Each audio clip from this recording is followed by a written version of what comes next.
Hello everyone, welcome to our channel competition galaxy. Last lecture में हमने बात किया था व्हाट इज़ लिविंग थिंग्स और उनके जो 5 क्राइटेरिया एनसीईआरटी ने मेंशन कर रखे थे, ग्रोथ, रिप्रोडक्शन, मेटाबॉलिज्म और सेलुलर ऑर्गेनाइजेशन एंड कॉन्शियसनेस। ये 5 क्राइटेरिया के बेसिस पर कहाँ से क्वेश्चंस बनते थे ये मैंने आपको लास्ट लेक्चर में बताया था। तो आज का लेक्चर स्टार्ट होने वाला है जो नेक्स्ट उसी के आगे की जो यूनिट है जिसे बोलते हैं द लिविंग वर्ड। तो लिविंग वर्ड मतलब ये जो दुनिया है, जितनी भी इसमें लिविंग थिंग्स आपको देखने को मिल रही है, एक छोटे से यूनिसेलुलर ऑर्गेनिज्म से लेकर सिंगल सेल से जो ऑर्गेनिज्म शुरू होता है और मल्टी सेलुलर हायर ऑर्गेनिज्म तक की बात की जाती है इसमें पूरी। अब पूरी अगर इसको कुल मिलाकर बोला जाता है, जितने भी प्लांट, पौधे, बैक्टीरिया, फंजाई, एनिमल, ये सब जो हैं ये क्या कहलाते हैं? आपकी बायोडाइवर्सिटी। तो एनसीईआरटी ने मेंशन कर रखा है बायोडाइवर्सिटी जो अब तक आपकी जितनी खोजी जा चुकी है वो है आपकी 1.7 से लेकर के 1.8 मिलियन। ये क्वेश्चन पूछा जा चुका है, पीवाईक्यूज है, इसमें मिलियन याद रखिएगा, बिलियन नहीं है। 1.7 से 1.8 मिलियन स्पीसीज हैं। ये इतनी स्पीशीज़ हैं जो सिर्फ क्या पता करी जा चुकी हैं। अभी तो बहुत सारी ऐसी स्पीशीज़ हैं जिनके बारे में हमें कुछ पता ही नहीं है। तो ये इतनी सारी स्पीसीज़ थी। अब इतनी सारी भाई बायोडाइवर्सिटी इतनी बड़ी है, उसमें इतने सारे स्पीसीज़ हैं, एनिमल्स हैं, सबको पढ़ना एक साथ आसान तो रहा नहीं होगा। फिर एक आपकी ब्रांच हुई जिसमें आप आया need of classification.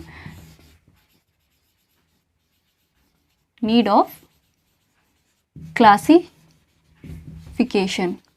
Need of classification क्यों हुई? क्योंकि भाई 1.7 से लेकर 1.8 मिलियन आपकी स्पीशीज़ है। स्पीशीज़ में मतलब बहुत सारे ग्रुप होते हैं, बहुत सारे एनिमल्स का ग्रुप हो सकता है, बहुत सारे ह्यूमंस बीइंग का ग्रुप हो सकता है, बहुत सारे बैक्टीरिया का ग्रुप हो सकता है, तो वो ग्रुप कहलाता है आपकी स्पीशीज़। तो अब इतनी बड़ी स्पीशीज़, इतनी सारे मिलियंस की स्पीशीज़ है, अब इनको एक साथ क्लासीफाइड स्टडी करना आसान तो रहा नहीं होगा। फिर आई नीड ऑफ क्लासिफिकेशन। इसी क्लासिफिकेशन में फिर आपकी एक ब्रांच अराइज हुई, साइंस की ब्रांच अराइज हुई जिसका नाम था टैक्सोनॉमी। Branch of science.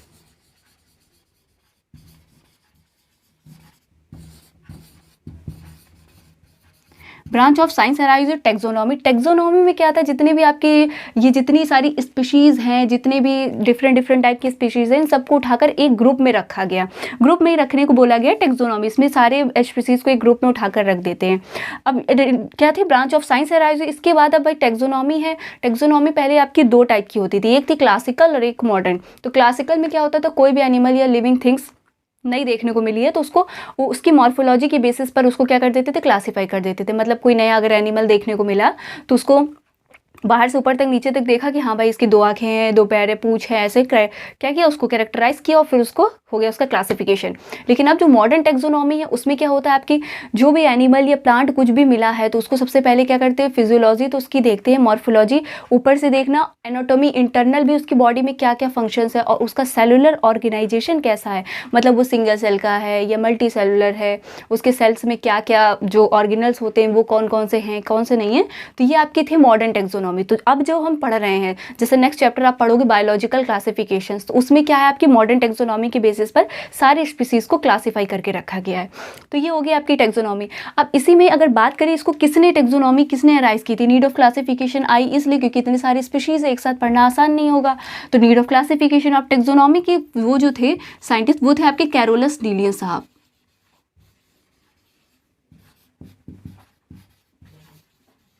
ये कैरोलस लीनियस साहब जो थे इन्होंने क्या किया? ब्रांच अराइज की, टैक्सोनॉमी की ब्रांच।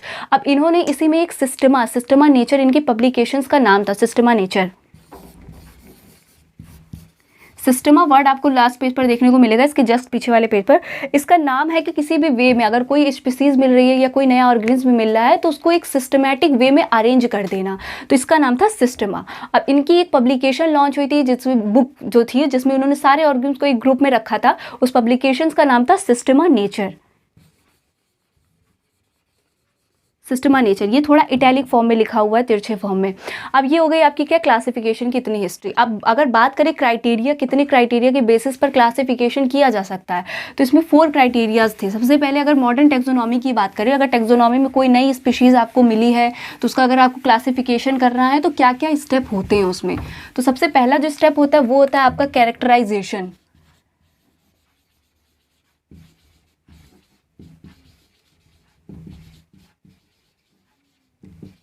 देन दूसरा होता है आइडेंटिफिकेशन।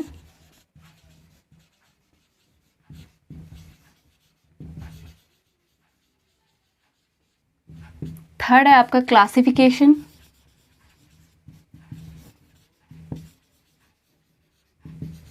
एंड फोर्थ है नॉमेनक्लेचर।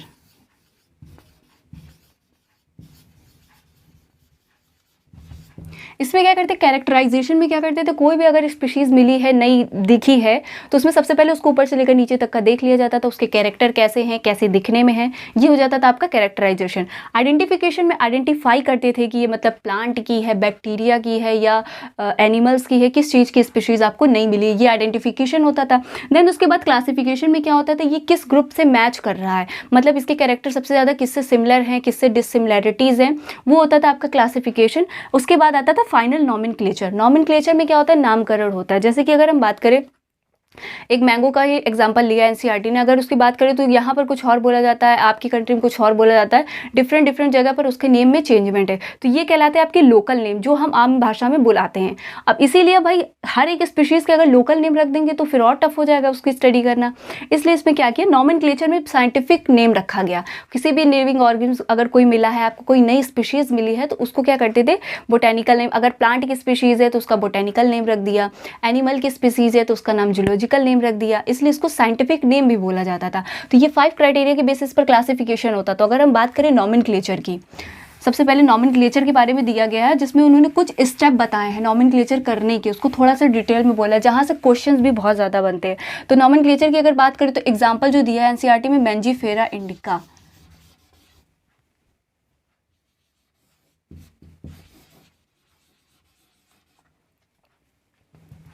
मैंजीफेरा इंडिका जो नाम दिया है एनसीईआरटी ने, उसमें क्या है, जो आपका सबसे पहले अगर किसी चीज़ का नॉमेनक्लेचर कर रहे हैं तो उसमें क्या करेंगे, जो भी आपका लेटर है, सबसे पहला लेटर जो होगा वो कैपिटल लेटर होगा, दूसरा वाला स्मॉल लेटर होगा। जो पहला लेटर होगा वो आपका कैसा होगा, जीनस को रिप्रेजेंट करेगा, एंड दूसरा जो है वो स्पीशीज़ को रिप्रेजेंट करेगा। जैसे मैंजीफेरा इंडिका की अगर मैं बात करूँ तो उसमें जो एम है आपका वो कैपिटल लेटर में है, और जो इंडिका का जो आई है वो स्मॉल लेटर में है। पीवाईक्यूज़ में पूछा गया, उसमें गलत स्पेलिंग उन्होंने लिख दी है, एम को स्मॉल लेटर कर दिया है, आई को कैपिटल लेटर कर दिया है, ऐसे क्या किया, कन्फ्यूजन क्रिएट किया। तो इसमें जो 4 स्टेप जो दिए गए हैं क्लासिफिकेशन नॉमेनक्लेचर के, उसको बहुत कायदे से पढ़ना चाहिए आपको। जैसे मैंजीफेरा इंडिका दिया है तो उसमें क्या है, एम आपका स्टार्टिंग का जो भी, अगर कोई भी अगर बोटेनिकल नेम लिख रहा है, जूलॉजिकल नेम लिख रहा है, कोई भी नेम है, तो पहला लेटर आपका हमेशा कैपिटल होगा और दूसरा लेटर वो स्मॉल होगा। तो जो पहला लेटर होता है वो क्या करता है, आपकी स्पीसीज़ को रिप्रेजेंट करता है, सॉरी जीनस को, और जो दूसरा होता है वो स्पीसीज़ को रिप्रेजेंट करता है। और बात करें इसको लिखा कैसे जाता है, तो ये एक लैटिन वर्ड होता है जिसे इटैलिक फॉर्म्स में लिखते हैं। अगर हैंड रिटन कर रहे हो तो उसे सेपरेटली अंडरलाइन होना चाहिए, और क्या होता है, उसके बाद अगर किसी साइंटिस्ट ने अगर उस स्पीशीज़ का नामकरण किया तो साइंटिस्ट का नाम भी आगे उस नेम के आगे मेंशन कर सकते हो आप। जैसे mangifera indica, I small letter होगा। अब जैसे लिनस साहब ने इसका क्या कहते हैं, नामकरण नॉमेनक्लेचर किया था, तो इनका आगे ऐसे लग गया लिन। तो जो ये है कैपिटल लेटर में इनका ये होगा, इससे कोई मतलब नहीं होता, ना ये टैलिक फॉर्म्स में होता है, ना ये लैटिन भाषा होती है, इनका बस नाम ऐसे लिख दिया जाता है। इसमें मेन चीज़ याद रखने वाली, अगर आप हैंड रिटन कर रहे हो तो ये सेपरेटली अंडरलाइन होना चाहिए, पहला लेटर आपका कैपिटल होगा, दूसरा वाला जो लेटर बनेगा वो स्मॉल होता है। यही 4 क्राइटेरिया दिए गए हैं नॉमेनक्लेचर करने के सही तरीके के। अब इसके बात करें क्लासिफिकेशन की, क्लासिफिकेशन को कैसे किया जाता है, तो क्लासिफिकेशन में जो सबसे एक जो छोटी आपकी बेसिक यूनिट ऑफ क्लासिफिकेशन अगर बोले तो वो होती है आपकी एक स्पीशीज, जो उसमें एक जो हायरार्की दिया है कि टेक्सोनॉमिकल हायरार्की मतलब होता है कि किसी भी चीज़ का बढ़ता हुआ क्रम या घटता हुआ क्रम। तो टेक्सोनॉमिकल हायरार्की का मतलब हुआ, जैसे सबसे पहला में है आपका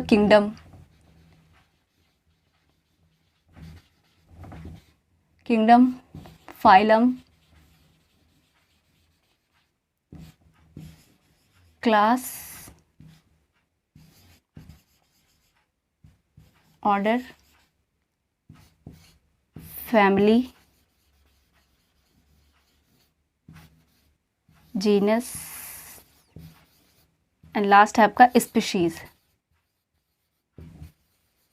इसको याद करने की ट्रिक भी है आपकी, कीप पॉड क्लीन और फैमिली गेट सिक। अब इसमें बात करें अगर बेसिक यानी जो क्लासिफिकेशन है टेक्सोनॉमिकल हायरार्की जो उसमें दिया गया है एक, पैराग्राफ, उसमें क्या है, बस क्वेश्चन कहाँ से पूछा जाता है, जैसे सबसे पूछेगा बेसिक यूनिट ऑफ क्लासिफिकेशन क्या है, तो स्पीशीज। हायरार्की का मतलब होता है कहीं से भी बढ़ता हुआ क्रम या घटता हुआ क्रम, तो उसमें इन्होंने एक अपोजिट ऑर्डर दिया है, जैसे यहाँ से नीचे की ओर बढ़ता हुआ है, ऐसे एरो को रिप्रेजेंट किया है। तो इसका मतलब क्या है, इसमें अगर स्पीशीज़ की बात करें तो जो एक स्पीशीज़ है ये क्या है, आपकी बेसिक यूनिट ऑफ टेक्सोनॉमी है। टेक्सोनॉमी बोले या क्लासिफिकेशन की अगर बेसिक यूनिट पूछा जाए तो स्पीशीज़ है। अब यही स्पीशीज़ की अगर बात करें, ये बहुत सारे स्पीशीज़, ढेर सारी स्पीशीज़ को अगर जोड़ दे तो बन जाता है जीनस। अब जीनस, बहुत सारे जीनस को अगर एक साथ ग्रुप में कन्वर्ट कर ले तो बन जाएगी फैमिली। फैमिली प्लांट में ही बनती है, ठीक। और इसमें अगर बहुत सारी फैमिलीज़ को अगर एक साथ ग्रुप में ऐड कर लिया जाए तो बन जाएगा आपका ऑर्डर। बहुत सारे ऑर्डर्स को एक ग्रुप में अगर ऐड कर ले तो बन जाएगी क्लास। क्लास बहुत सारी अगर ऐड कर दिया जाए तो बन जाएगा फाइलम, और ढेर सारे फाइलम एक साथ बन के बनाते हैं किंगडम। और डिपेंड करता है ढेर सारे फाइलम आपके प्लांट के हैं कि एनिमल के हैं। अगर प्लांट के हैं तो बनाएंगे प्लांट किंगडम, एनिमल्स की बहुत सारे अगर फाइलम्स हैं तो बनाएंगे एनिमल किंगडम। तो इसको याद करने की ट्रिक ऐसे ही है, कीप पॉड क्लीन और फैमिली गेट सिक। यहाँ से PYQs भी आ चुका है, इसमें पूछा गया है कि यहाँ से जब आप ऊपर की ओर बढ़ते हैं, ऐसे एरो से रिप्रेजेंट किया हुआ है, तो जब स्पीसीज से आप किंगडम की ओर बढ़ते हो तो क्या होती है, आपकी हायरार्की बढ़ती है, ठीक है, बढ़ता हुआ क्रम ये दिखाया गया है। तो इसमें बेसिक यूनिट हो गई आपकी स्पीशीज क्लासिफिकेशन की, और जो सबसे बड़ी यूनिट होती है वो होती है आपकी किंगडम। अब इसमें बात करें, अगर स्पीशीज़ की बात करें तो ये सबसे बेसिक यूनिट हो गई आपकी क्या, टेक्सोनॉमिक कैटेगरी की। अब इसमें अगर बात करें तो इसमें क्या क्या बढ़ रहा है, क्या क्या घट रहा है, तो अगर स्पेसिफिसिटी की बात करें,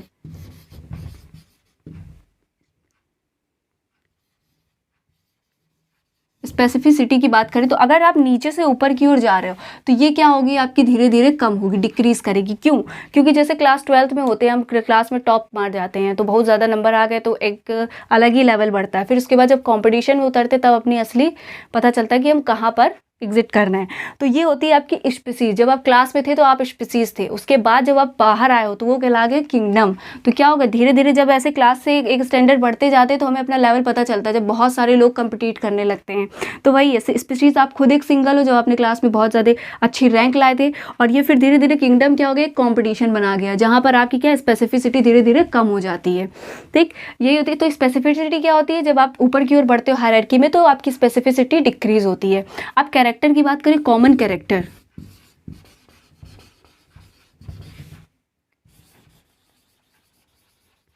कॉमन कैरेक्टर जितने भी आप यहाँ एक स्पीशीज़ में अगर बात करें, यहाँ पे सिर्फ एक ही स्पीशीज़ का ग्रुप है। जैसे ह्यूमन की बात करें तो बहुत सारे ह्यूमन एक साथ हैं तो सबके कॉमन कैरेक्टर क्या होंगे, सेम होंगे। अब इसमें क्या होंगे, जैसे जैसे आप ऊपर की ओर बढ़ते हो तो इसमें क्या होते हैं, कॉमन कैरेक्टर धीरे धीरे क्या होते हैं, अलग होने लगते हैं। तो कॉमन कैरेक्टर भी क्या होंगे, डिक्रीज होने लगेंगे। ठीक, कॉमन कैरेक्टर भी क्या होते हैं, डिक्रीज होने लगते हैं। स्पेसिफिसिटी भी घटती है, कॉमन कैरेक्टर भी घटते हैं, लेकिन क्या कॉम्प्लेक्सिटी बढ़ जाती है। कॉम्प्लेक्सिटी क्यों बढ़ती है, क्योंकि एक जैसे लोग हैं तो उनके बारे में आप डिफाइन आराम से कर लोगे। डिफरेंट डिफरेंट टाइप के लोग अगर बढ़ गए तो कॉम्प्लेक्स हो जाती है ना चीज़ें। अगर बहुत सारी चीज़ें एक साथ ऐड कर दो तो ये कॉम्प्लेक्सिटी बढ़ जाती है। तो जब आप हायरार्की में, टेक्सोनॉमिक हायरार्की में नीचे से ऊपर की ओर बढ़ते हो, स्पीशीज से किंगडम की ओर बढ़ते हो, तो क्या होता है, आपका कॉम्प्लेक्सिटी प्रोसेस बढ़ जाता है। तो ये हो गया आपका क्या, टेक्सोनॉमिकल हायरार्की। अब इसके बाद एक और पैराग्राफ है जिसमें बोला गया टेक्सोनॉमिकल एड्स। क्वेश्चंस आपके पूछे जाते हैं यहीं से, इसमें से यही पूछा जाएगा। एक इसका PYQ पूछा गया, इसका बेसिस ऑफ ऑर्डर। तो ऑर्डर को याद करने का तरीका यही है आपका, कीप पॉड क्लीन और फैमिली गेट सिक। कीप से हो गया किंगडम, पॉड से फाइलम, क्लीन से क्लास, और से ऑर्डर, फैमिली से तो फैमिली है, गेट से जीनस और सिक से स्पीशीज। तो इसमें ऑर्डर दे देंगे, बीच के ये 2-3 स्टेप गायब कर देंगे, पूछेंगे सीक्वेंस बताइए, इसका सही सीक्वेंस क्या होगा। तो ये ट्रिक याद रहेगी तो आप एक क्वेश्चन आपका यहाँ से ठीक हो जाएगा। अब इसके बाद नेक्स्ट बात करते हैं। नेक्स्ट जो आपकी है वो है आपके टेक्सोनॉमिकल एड्स। टेक्सोनॉमिकल ऐड हम क्यों करते हैं, किसी भी चीज़ का अगर प्रचार आप कर रहे हो तो क्या है, मतलब उसकी क्या, थोड़ी सी उसकी पब्लिक इंगेजमेंट बढ़ाने के लिए, ताकि लोगों को पता चले। जैसे कोई भी ऐड आता है तो क्या करते हैं, अपने प्रोडक्ट के बारे में डिटेल बताते हैं। वैसे टेक्सोनॉमिकल एड्स होता है, टेक्सोनॉमिकी के बारे में क्या होता है, अपनी डिटेल बताना। तो टेक्सोनॉमिकल एड्स में अगर बात करें, सबसे पहले आती है आपकी हार्बेरियम। मेरा मार्कर चल ही नहीं रहा। टेक्सोनॉमिकल एड्स में जो सबसे पहला है वो है आपका हार्बेरियम। हार्बेरियम में क्या होता है, हार्बेरियम एक शीट होती है, फाइल होती है, जिसमें होते हैं प्लांट को क्या करते हैं, ड्राइड करते, प्रेस्ड करके उसको स्टिक कर दिया जाता है, लेबल कर दिया जाता है। एक इतनी शीट होती है और उसमें क्या होता है, राइट साइड में नीचे के कॉलम में उसमें 4 चीज़ें मेंशन की जाती है। कलेक्शन ऑफ डेट, आपने वो प्लांट कहाँ से कलेक्ट किया है, प्लांट की फैमिली का नाम क्या है, जिसने कलेक्ट किया उसका नाम होना चाहिए और उसका बोटेनिकल नेम होना चाहिए और लोकल नेम। ये 5 चीज़ें क्या होती है वो हार्बेरियम शीट में मेंशन की जाती है। ये शीट क्यों होती है? ये एक कंजर्वेशन और ईजिली क्या होते हैं, आप स्टडी कर सकते हो किसी भी प्लांट की। तो ये क्या होता है, प्लांट कंजर्वेशन का मेथड है जिसमें कंजर्व करके उनको फाइलों को एक डिटेल स्टडी करने के लिए उसको हार्बेरियम की जो लैब होती है उसमें रख दिया जाता है। नेक्स्ट है इसमें म्यूजियम। म्यूजियम में क्या किया जाता है, म्यूजियम में जो होते हैं आपके लाइव जो होते हैं एनिमल, डेड एनिमल और प्लांट दोनों को रखा जाता है म्यूजियम में। और सबसे पहला क्या होगा, हार्बेरियम, दूसरा म्यूजियम और तीसरा आपका जूलॉजिकल पार्क। जूलॉजिकल पार्क में क्या होता है, जितने भी लिविंग एनिमल्स, जैसे जू चिड़ियाघर जाते हैं हम, तो वहाँ पर क्या होता है उसको उनके जूलॉजिकल नेम के वाइज अगर देखोगे आप कोई एनिमल वहाँ पर देखने को मिल रहा है तो उसमें उसका जूलॉजिकल नेम भी लिखा होता है और एक कॉमन नेम भी लिखा होता है। वहाँ पे कोई डेड एनिमल नहीं रखा जाता है, सारे लिविंग हैबिटाट, जैसे उनका हैबिटाट है वैसा हैबिटाट उनको दिया जाता है और वो वहीं पर रहते हैं। तो लिविंग हैबिटाट में जितने रह रहे हैं वो क्या कहेंगे, आपके जूलॉजिकल पार्क में होंगे। बोटेनिकल गार्डन में क्या होता है, आपके जितने भी प्लांट्स हैं, जितने भी सारे लिविंग प्लांट्स हैं वो सब क्या होते हैं, गार्डन जैसे एक नॉर्मल गार्डन देख रहे हो आप, वो आपके गार्डन में सारे क्या होते हैं, प्लांट्स होते हैं। उसमें क्या करते हैं, उसको उनका बोटेनिकल नेम वाइज उनको मैंशन करके लगाया हुआ होता है। अब इसमें बात करें जो 3 क्वेश्चन पूछे जाते हैं, जैसे सबसे बड़ा आपका जो है बोटेनिकल गार्डन वो आपका क्यू इंग्लैंड में है, international botanical garden Q England में, और जो इंडियन बोटेनिकल गार्डन वो है हावड़ा में, और जो आपका इंटरनेशनल बोटेनिकल रिसर्च इंस्टीट्यूट है वो है आपका लखनऊ। 3 चीज़ें पूछी जाती है। अब भाई जैसे नॉमेनक्लेचर में जो 2 पॉइंट छूट गए, उसमें क्या जो आपका नॉमेनक्लेचर को अब इतनी बड़ी संस्था है, जैसे प्लांट की नई स्पीशीज़ मिली है उसका नामकरण करना है, एनिमल की मिली है, तो ये एक किसी बस की बात है नहीं। तो इसलिए क्या किया गया, इसको एक अलग अलग डिवाइड कर दिया गया। एक है आपका IUCN